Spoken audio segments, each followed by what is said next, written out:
नमस्कार मित्रांनो, जय महाराष्ट्र।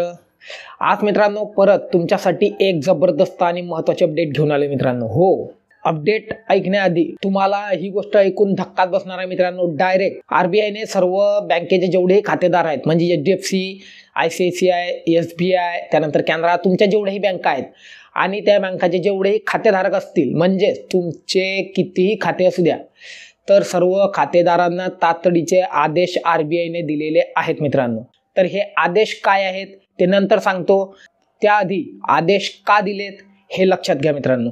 हो, जवळपास 42,000 कोटी रुपये अनक्लेम आरबीआयला सापडलेले आहेत। म्हणजे जेवढेही खाते आहेत भारतामध्ये मित्रांनो, त्यामध्ये 42,000 कोटी रुपये कोणाच्या स्वमालकीचे नाहीत, म्हणजे कोणाच्याही मालकीचे नाही मित्रांनो। 42,000 कोटी रुपये। तर हा पैसा नेमका कोणाचा आहे, तर यासाठी आरबीआयने स्वतः तुम्हाला तातडीचे आदेश लावले आहेत मित्रांनो। तर हे 42,000 कोटी रुपये आहे तरी कोणाचे मित्रांनो? हो, नेमके आहे कोणाचे?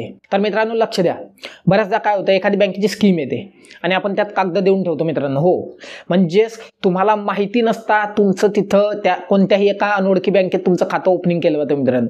आणि त्यामध्ये किंवा या व्यतिरिक्त जेव्हा तुम्ही नवीन बँक खातं उघडता, तुम्हाला एखादं काम पडलं तर त्यानंतर तुम्हाला त्यासाठी एक नवीन बँक खातं उघडावं लागते। तर तुम्हाला बँक खातं उघडता तुम्ही नवीन, तेव्हा तुम्हाला त्यात 500,000 रुपये डिपॉझिट ठेवावी लागते मित्रांनो। हे तुम्हाला माहिती असेल, म्हणजे मिनिमम बॅलन्स तुम्हाला 500 ते 1000 रुपये ठेवावाच लागतो। तर खातं ओपनिंग केल्यानंतर त्यात आपण सुरुवातीला काय ट्रान्झॅक्शन करतो मित्रांनो, आणि एक काळ असा येतो की त्या अकाउंटमध्ये आपण कोणतेच ट्रान्झॅक्शन करत नाही मित्रांनो।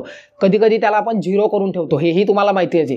पण या झिरो झालेल्या अकाउंटमध्ये परत तुमचा एखाद्या शासनाचा काही तुम्ही एखादी योजनेचा लाभ घेतला किंवा एखादी काही स्कीम वगैरे मध्ये तुमची निवड झाली किंवा समजा एखाद्या थर्ड व्यक्तीने एखादं तुम्हाला पैसे पाठवण्याचा प्रयत्न केला, तर या सर्व गोष्टींमध्ये अशा वेळेस मित्रांनो ऑटोमॅटिकली तो पैसा तुमच्या त्या बँकेत ॲड होतो मित्रांनो। आणि या गोष्टीची तुम्हाला काहीही माहिती नसते मित्रांनो। याचं सर्वोत्तम उदाहरण म्हणजे मित्रांनो, आता 2023 मध्ये पीएम किसानचे पैसे तुम्हाला सांगायची गरज नाहीये की तुमचे जेव्हा रजिस्ट्रेशन केलं होतं तेव्हा पीएम किसानचं कोणतं खातं होतं आणि ई-केवायसी केल्यानंतर पैसे कोणत्या खात्यात गेलेले, तर हे तुम्हाला सांगायची गरज नाही मित्रांनो। तर असेच मित्रांनो अनधिकृत बरेचसे लाखो खाते लोकांच्या नावावर आहेत मित्रांनो।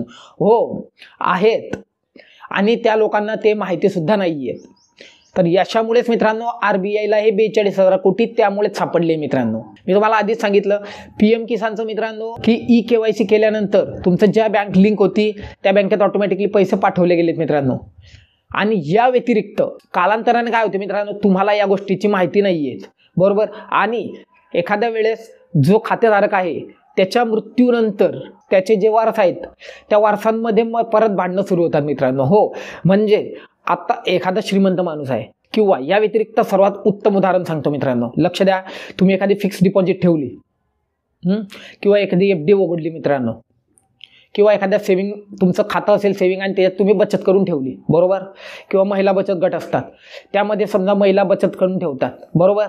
तर कालांतराने काय होते, ठराविक खातेदार जो असतो त्याच्या मृत्यूनंतर त्याच्या वारसांमध्ये भांडणं तयार होतात मित्रांनो। हो, त्याच्या वारसामध्ये भांडणं तयार होतात, मग ते बँकेत जातात। बँकेत गेल्यानंतर ते तुम्हाला वारसपत्र मागतात, वारसपत्रानंतर मग तुमचं कोर्ट कचेरी म्हणजे अजून परत भांडणं वाढत जातं मित्रांनो। तर या गोष्टी वाढू नये किंवा या गोष्टींचा लोकांना त्रास होऊ नये, आणि सोबतच तुमचं जे 42,000 कोटी बँक आरबीआयला सापडले तर ते यापुढे अशा रकमा म्हणजेच कोणाच्याही न मालकीच्या रकमा या बँक खात्यात जमा होऊ नये यासाठी आरबीआयने तुम्हाला तुमच्या सर्व मित्रांनो कोणतीही बँक असं मी आधीच सांगतोय, तुमची एचडीएफसी राहू द्या, एसबीआय, स्टेट बँक, त्यानंतर सेंट्रल, त्यानंतर तुमचं आयसीआयसीआय बँक, कॅनरा बँक, कोणतीही असू द्या, ॲक्सिस, सेंट्रल, कोणतीही, लक्ष द्या, कोणतीही बँक असू द्या,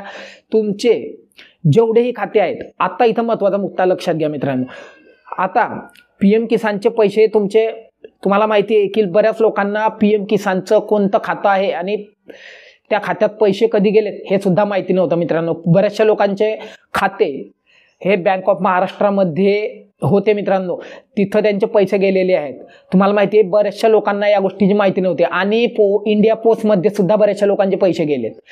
तर हा सर्व मुद्दा लक्षात घेता तुमचे जेवढेही खाते असतील, लक्ष द्या काय सांगतोय, जेवढेही खाते असतील तुमचे सर्वचे सर्व शोधा मित्रांनो, आजच शोधा. 1 मार्चपर्यंत काय सांगतोय, जास्तीत जास्त तुमच्याकडे 10 मार्च मुदत आहे मित्रांनो. कारण 31 मार्च तुम्हाला माहिती आहे मार्च महिन्यात बँकांचं क्लोजिंग होते, म्हणजे आपलंच आर्थिक वर्ष संपते मित्रांनो. त्यामुळे 1 मार्चपर्यंत तुम्हाला टाईम आहे, जास्तीत जास्त 10 मार्चपर्यंत. 10 मार्चपर्यंत तुमचे सर्व जेवढे अकाउंट आहेत त्यांना सर्वांना वारस लावणं गरजेचं आहे मित्रांनो. अन्यथा जर तुम्ही या अकाउंटला वारस लावला नाही तर जेव्हा तुमचा मृत्यू होईल, म्हणजे जेव्हा खातेधारकाचा मृत्यू होईल, त्यानंतर तिथं जर तुम्हाला पैसे वगैरे काढायला द्यायचं असेल तर त्यावर तुम्ही तुमचा हक्क दाखवू शकत नाही मित्रांनो. हो, ही गोष्ट दिमागात घ्या मित्रांनो. जेव्हा तुम्ही तिथं पैसे काढायला जाल तेव्हा तुम्ही तिथं हक्क दाखवू शकत नाही, कारण तो तुमचा, मी सांगतोय तुम्हाला, अनक्लेम्ड मनी दाखवला जाणार आहे, म्हणजेच तो कोणाच्याही न मालकीचा पैसा राहणार आहे मित्रांनो. त्यामुळे 1 मार्चपर्यंत तुमचे जेवढेही खाते असतील, जास्तीत जास्त 10 मार्च मित्रांनो, 1 मार्चपर्यंत तुमचे जेवढेही खाते असतील त्यांना सर्वांना वारस लावून घ्या मित्रांनो. अगत्य करून तुमचे काही महत्त्वाचे काम असतील ते साईडला ठेवा, परंतु हे काम सर्वात आधी करा मित्रांनो. तुमचे जेवढेही खाते असतील, HDFC, मी आधी सांगितल्याप्रमाणे HDFC, ICICI, जेही खातं असेल मित्रांनो, त्यांना सर्वांना वारस लावून घ्या मित्रांनो. कारण एखाद्या वेळेस खातेधारकाच्या मृत्यूनंतर जेव्हा तुमचे वारस तिथं पैसे घ्यायला जातील तेव्हा त्यांना वारसपत्र ह्या बाकीची किंवा कोर्ट कचेरी या गोष्टींकडे वळावं लागणार नाही मित्रांनो. हो, बरोबर ऐकताय तुम्ही. डायरेक्ट जे आता तुम्ही जर वारस लावले मित्रांनो तुमच्या अकाउंटला, तर तुमच्या मृत्यूनंतर तुमच्या वारसाला डायरेक्ट तो पैसा वाटप केला जाणार आहे मित्रांनो. त्यामुळेच हे जे 42,000 कोटी रुपये मित्रांनो RBIला सापडलेले आहेत ते यापुढे तुमच्या खात्यांमध्ये दिसणार नाही मित्रांनो. म्हणजे जर तुम्ही एकदाचं वारस लावलं मित्रांनो तर ते याच पैशांना तिथं मालकी दिसणार आहे, म्हणजे ते पैसे त्या लोकांच्या खात्यांना वाटप केले जातील मित्रांनो. तर अशा प्रकारे मित्रांनो RBIने सर्व नागरिकांना, जेवढेही बँकेचे खातेदार आहेत त्यांना तातडीचे आदेश दिलेले मित्रांनो. त्यामुळे लवकरात लवकर तुमचे बँक अकाउंट कोणतंही असं मित्रांनो त्याला वारस लावून घ्या मित्रांनो. बँकेत जा किंवा ऑनलाईन असेल तर ऑनलाईन करा, पण तुमच्या खात्यांना वारस लावून घेणं गरजेचं आहे मित्रांनो. आशा करतो तुमच्या अतिशय कामाची माहिती दिली असेल. फक्त जाता एकच करा, आपल्या चॅनल नवीन असाल तर आपल्या चॅनलला सबस्क्राईब करायला विसरू नका, कारण आपल्या चॅनलवर तुम्हाला असेच नवीन व्हिडिओ मी देत राहतो. तर चला मित्रांनो, भेटू आपल्या पुढच्या अजून एका दणदणीत आणि इंटरेस्टिंग टॉपिकमध्ये. तोपर्यंत जय महाराष्ट्र.